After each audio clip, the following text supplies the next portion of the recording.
بسم اللہ الرحمن الرحیم۔ شروع کرتا ہوں اللہ کے نام سے جو بڑا مہربان اور نہایت رحم والا ہے۔ معزز دوستو، آج کی اس ویڈیو میں ہم سقراط کے کچھ اقوال آپ کی خدمت میں پیش کریں گے۔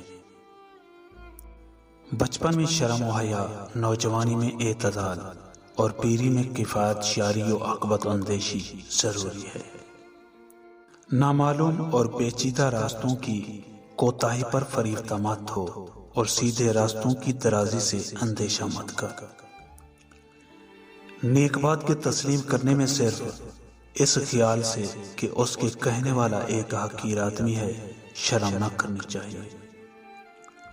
لوگوں نے پوچھا کہ اس قدر حکمت کرنے سے کون سا خاص فائدہ پہنچا؟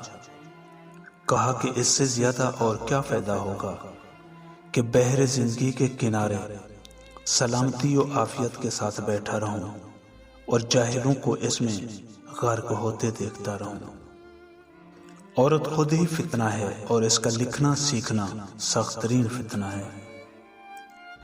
آدمی کے حال کا دریافت کرنا سخت مشکل ہے جب تک کہ بارہا آزمائش نہ کی جائے، اور جب تک کہ معاملہ نہ پڑے اعتماد نہ کر۔ اگر ہم اپنی مصیبتوں کا تبادلہ کر سکتے تو ہر شخص اپنی ہی مصیبت کو غنیمت جانتا۔ خوبصورتی چند روزہ حکومت ہے۔ نیک آدمی کو زندگی میں یا موت کے بعد کوئی ضرر نہیں پہنچ سکتا۔ جو خدا سے نہیں ڈرتا وہ سب سے ڈرتا ہے، اور جو خدا سے ڈرتا ہے وہ کسی سے نہیں ڈرتا۔